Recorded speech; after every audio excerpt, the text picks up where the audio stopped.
So yun mga kabiker, meron ditong motor na dinala sa akin nung bayaw ko, no? Thursday pa lang nag-chat na sa akin. So yun, ito na nga yung kolong-kolong at kunin ko to yung susi niya. Doon lang sa may susi ng kolong-kolong. So ito na, mga kabiker.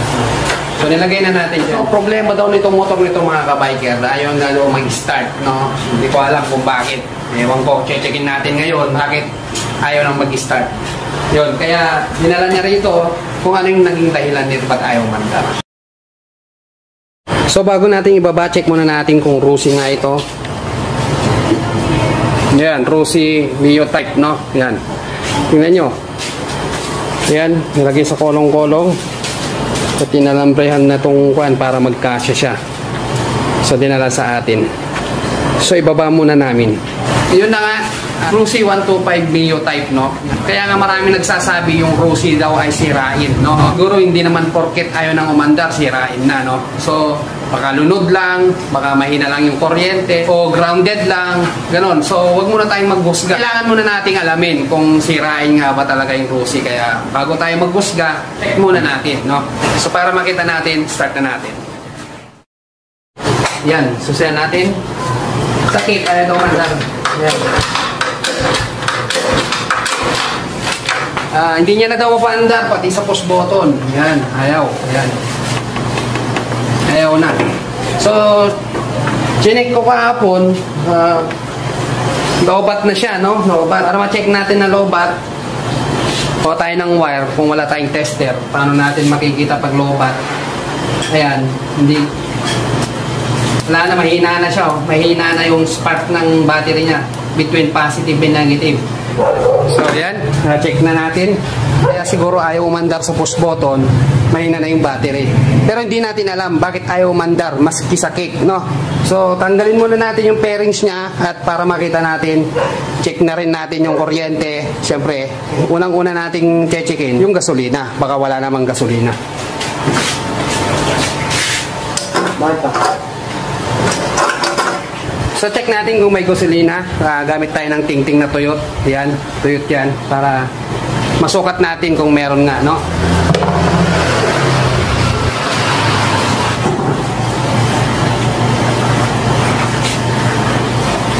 Ayan, kung mapapansin nyo, basa siya, no? Hanggang dito. Ayan. So merong gasolina. Gagawin natin, tanggalin natin yung pairings at titignan natin kung may kuryente at sunod na rin natin yung karburador para makita natin kung nagluloko, no?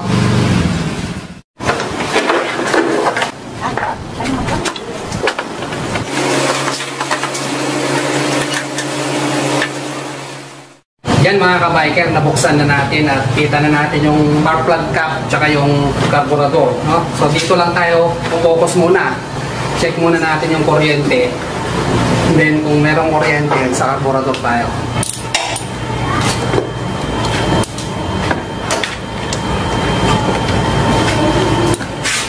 So, ito yung spark plug niya. So, kung mapapansin nyo, napakataas nung yung gap. Ayan, no? Masyadong malayo. So, check muna natin kung may kuryente. Baka hindi dito. Check natin kung meron siyang spark para makita natin.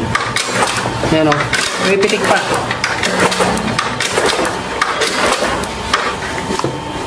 So, may kuryente. No? So, ilapit natin. So, yan. Ilapit ko na mga kabiker. Sok-sok natin. Baka dito na natin makuha yung problema.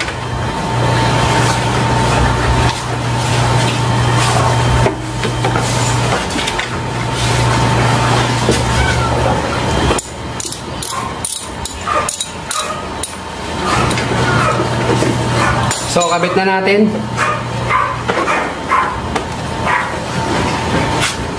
Ayan.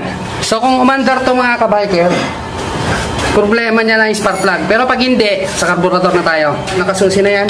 Diyan natin. Uy. Nagredondo, no?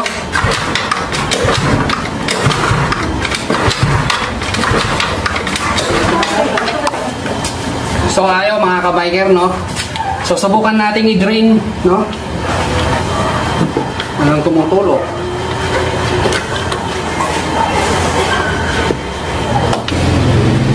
Yun. So mapapansin nyo, may tumulo na. Ayan. So may tumulo na siya.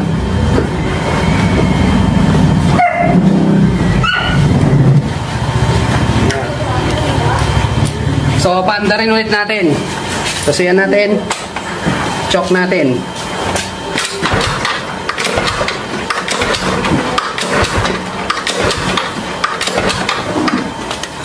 Talagang ayaw, no? Sa kuryente, okay. Ayaw mandar. Sa karburador na tayo. So,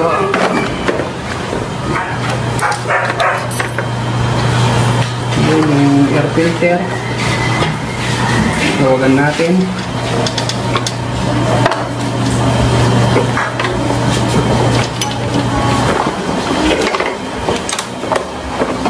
So mapapansin nyo, meron ditong hose na nakakabit, no?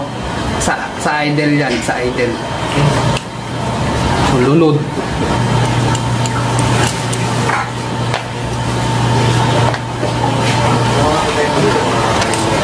Yan. Yan yung overflow. Overflow siya. Kaya pala ayaw mandar, no? Hugas natin dito sa bakal niya.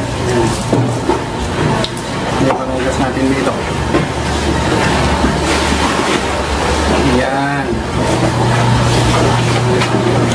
Para mawala yung dumi. So yan. Total binuksan na natin. Linisan na natin.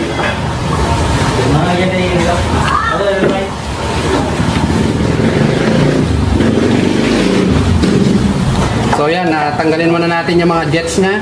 Siyempre, bubugaan natin.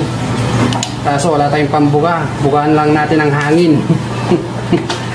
Basta't maano yung ano niya. Yan, ganito. Silipin nyo lang kung may butas siyang nakikita. Yan. Yan. Ganun lang naman kasimple. Yan, parang compressor na rin yung buga natin. So, and then, bakit nag-overflow? Check natin yung float valve. Ito, float valve. Rubber kasi sa dulo to. Pag yung dulo niya parang tsupon na ng dede, may tama na yon. Pero pag triangle pa, wala siyang ulma sa gitna ng rubber, hindi sa dulo sa gitna. So okay pa to. Kailangan lang na linisan. So kapit na natin.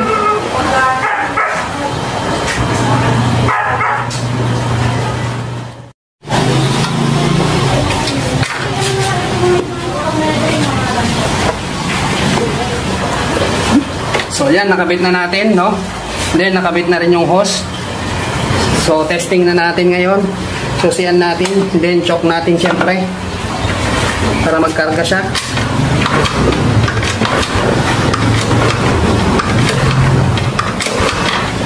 Pa rin, no? So na pa rin siya.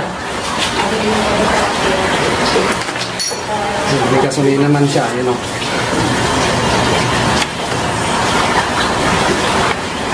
One eternity later. Yan mga ka-biker, no? One eternity later, yun. So, nahanap din natin yung problema. Ang ginawa ko mga ka-biker, tinanggal ko na lang yung pet cap niya. Itong pet cap niya, ito. Yan. Kasi hindi siya makahigop no? Dinirekta ko na. So, lapitan natin. Yan, kung mapapansin nyo mga ka-biker, tinanggal ko na yung pet cap niya. Ito. So, ito yun. Yan, tinanggal ko na yan. Dinirekta ko na yung ilagayan mismo. So, wala nang pet cap niya. Ang maganda dyan, meron naman siyang fuel filter. Ayan. Ayan, mga ka-biker. Pinutol ko na rin yung adjustan ng idle niya. Kasi, hindi mapihit Ito kasi sa upuan, merong screw sa loob yun. Pipihitin mo para mapihit siya. Ayan. Kung mapapansin nyo, putol na Nahirapan ako Testing natin. Paanda rin natin.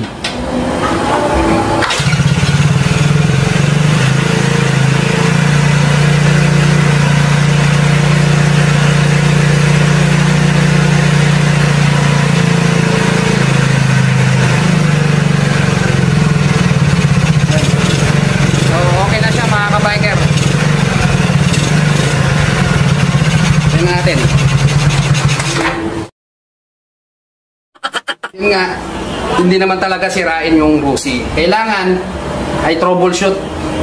So ayusin ko na lang to, mag-shoutout muna tayo. So yun, bago tayo mag-shoutout, no. So wag na natin.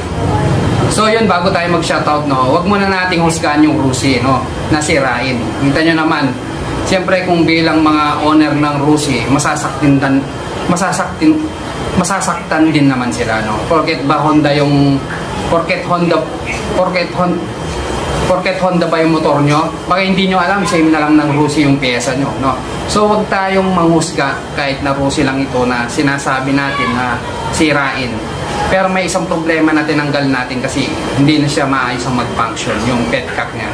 So, tinanggal na natin yun.